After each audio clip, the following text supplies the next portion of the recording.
বাংলাদেশ বনাম Ireland test match সিরিজে বাংলাদেশের যেমন আধিপত্য বিস্তার করে খেলা দরকার ছিল, ঠিক সেইভাবেই একবার শুরুর দিন থেকে নিয়ে আজকে তৃতীয় দিন শেষ হয়েছে, মানে পুরো ৩ দিন পুরো ডমিনেশন পারফরমেন্স করেছে বাংলাদেশ ক্রিকেট দল।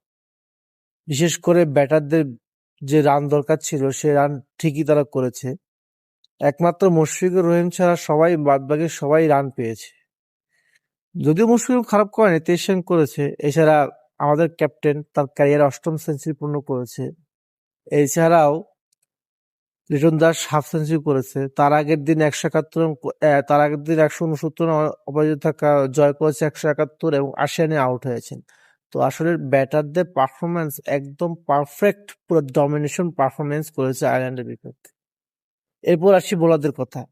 ৫৮৭ রানে ডিক্লেয়ার পর বাংলাদেশ ক্রিকেট দল বোলিংয়েও আধিপত্য দেখিয়েছে। শুরুতেই কারমাইকেলকে ফিরিয়েছিলেন নাহিদ রানা, এরপর থেকে ধুঁকতে থাকে। তবে সবচেয়ে দুর্ভাগ্য বিষয় কি, আয়ারল্যান্ডের তারকা স্টার প্লেয়ার পল স্টার্লিং যে রান আউটটা হয়েছে, এটা নিয়ে আসলে অনেকেরই মনে কনফিউশন জাগতে পারে, বাট আমার কাছে মনে হচ্ছে এটা আউটই। কারণ যেহেতু দাগে ছিল তখন দাগ পার করতে হবে, তো আমার কাছে মনে হয়েছিল দাগের ভিতরেই ছিল, যার ফলে এটা আউট দিয়েছে। মানে আয়ারল্যান্ডের একমাত্র স্টার ব্যাটসম্যানই ছিলেন পল স্টার্লিং। এছাড়া আমি বুঝলাম না, মনে হয় সম্ভবত ইনজুরিতে পড়েছে এন্ড্রু বার্মিনি, এই জন্যই বার্মিনিকে আসলে নামতে দেখিনি।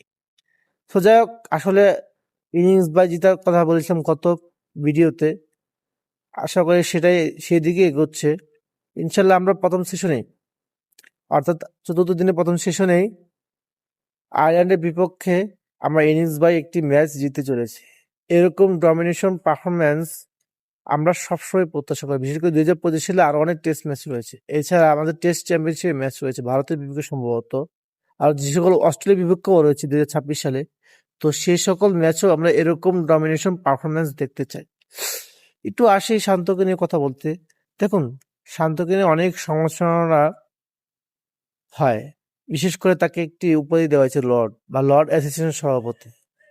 যেটা যাই হোক, কিন্তু তিনি কিন্তু টি-টোয়েন্টি বা ওয়ানডে যেমনই খেলুক, টেস্টে তার পারফরমেন্স রীতিমতো নিঃসন্দেহ। বিশেষ করে এই ফরম্যাটে তিনি মানে ৮টা সেঞ্চুরি করেছে। ভাবা যায় এই ধরনের পারফরমেন্স আসলে কজনই করতে পারে। অধিনায়ক হিসেবে সবচেয়ে বেশি পারফরমেন্স ভালো করেছে আমাদের নাজমুল শান্ত।